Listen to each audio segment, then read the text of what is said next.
we may see some standalone films in the future. They may not be directly linked to the Anakin Skywalker story, but they'll be stories set either prior to Episode 1 or in between, 1, 2, and 2 and 3. So, yeah, look, that makes a lot of sense. I have to admit, I've been dreaming up my own concoction of a story for before Episode 1. I've actually been thinking about it the last few days. Okay, wouldn't this be cool if they did this film, and that. So yeah, I'd be excited to see some films set before Episode 1 when like Old Republic days and all that sort of stuff, which would be cool. Or there was always talk of a Yoda standalone film, and I thought, I don't know if a Yoda standalone film would make money. If people would flock to see it. Not like, human character driven story is concerned. Yeah, I think it'd be a great episode for a television series, or something along those lines. And I got a feeling that there will be, there is a big push on to get like Old Republic's done as in television, like as a Netflix series or something like that. A huge undertaking, but I mean, you look at if they did it like in the quality of like Game of Thrones, whereas you got like 10 episodes a season, and like Game of Thrones, every episode's like a major motion picture. It is doable, but it'd be a massive undertaking to do. And but I got a feeling that is a possibility down the track, and a Yoda story could very well fit into that sort of format. What would it if I threw out a theory that Yoda knew what was going to happen? Yoda is Snoke.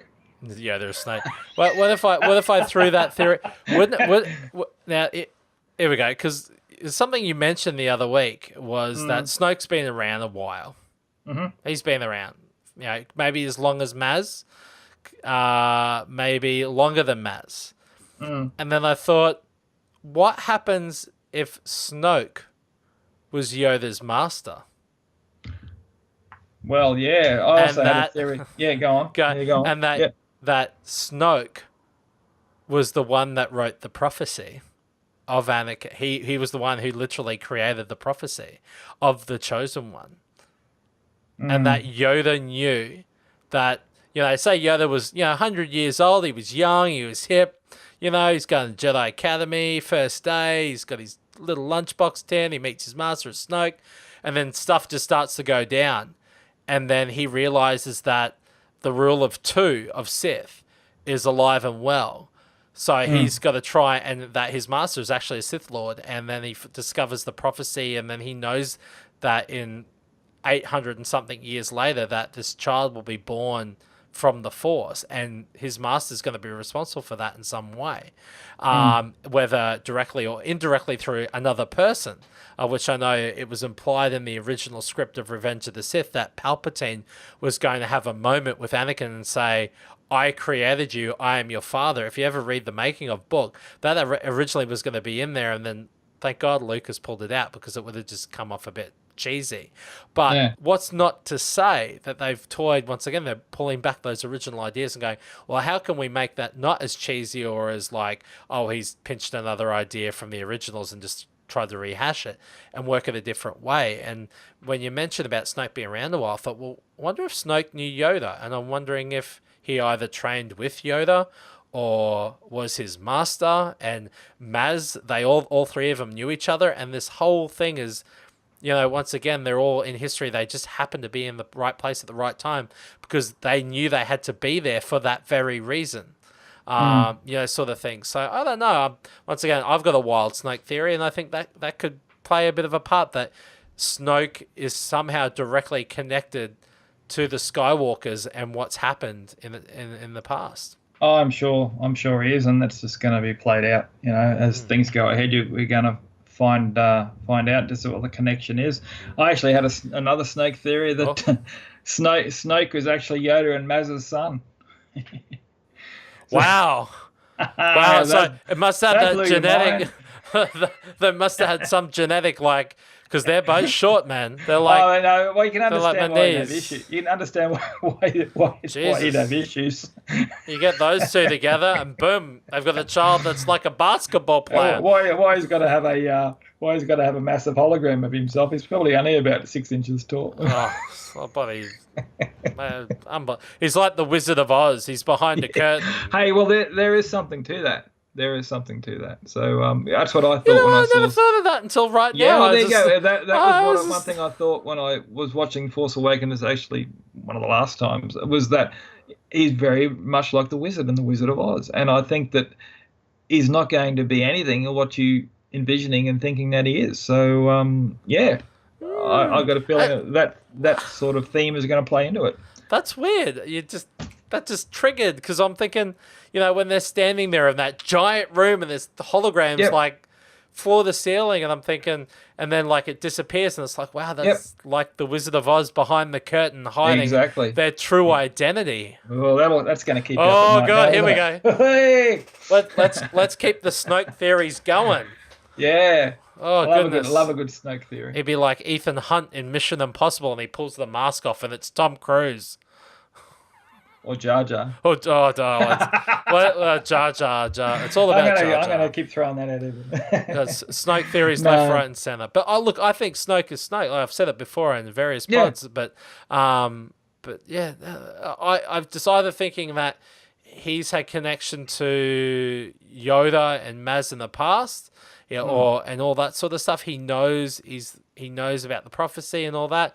I know there was a rumor circulating around the internet for a while that he has a scene with Luke in Episode 8 and confronts him and claims to be I saw that. Yeah, claims to be his grandfather. He says, "I'm the one that created your father, therefore technically I'm your grandfather," sort of thing. So, I was thinking along the lines of that, but I just think maybe even more distant in the sense that he may have sown the seed of the prophecy of Anakin, and he's responsible for the way the galaxy is. But Yoda, in some way, has managed to hide the fact that he knew all along what was going to transpire, and he had to allow it to happen, or he could have sent the galaxy into even more chaos than it ever became. Well, that's right. And you can imagine, those years of exile on Dagobah. Having that sort of, knowledge and as well, like that exile. I really think that maybe he was half hoping that Luke wouldn't come and find him, because of things that had gone down the way that things were. I think a lot of that thing with Yoda, Luke, you're too old to continue the training and all that sort of stuff. He was actually legitimately hoping that Luke would just go away. It's all too hard. So I think a lot. If that is true, Yoda having a lot of that knowledge and history and being involved, in history where the galaxy's really in the sort of a state it's in because it's partly his fault. Yeah. Would weigh very heavily on him. So yeah, I mean that's a pretty valid sort of. Yeah. A lot of guilt. I like how they've now explained. Like I know in Clone Wars they've explained why Yoda went to Dagobah, because there's a lot of people out there who've seen the films who've never seen the animated show who'd understand why he went there in the first place. Yeah. It was that was a beautiful episode arc to end the series on in the Lost Missions with Qui-Gon. Oh, in the last, the season 6 or whatever it was that they brought out. Yeah. I'll have to watch that again. I think I went through when they came out. I went through them, but that was like, 12, 18 months ago. So I really need to rewatch some of those episodes. So yeah, that's the one. I remember that's right. Yoda on his little adventures. And that's right. He had R2-D2 with him, didn't he? That's right. He did.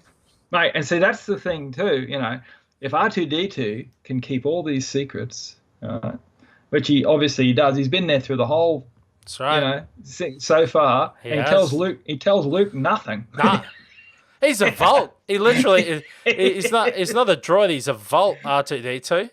And the thing was too, they erased 3PO's memory, but not R2-D2's memory because he can be trusted, but we've got to replace the prissy one's memory because he'll be blabbing left, right, and center. That's right.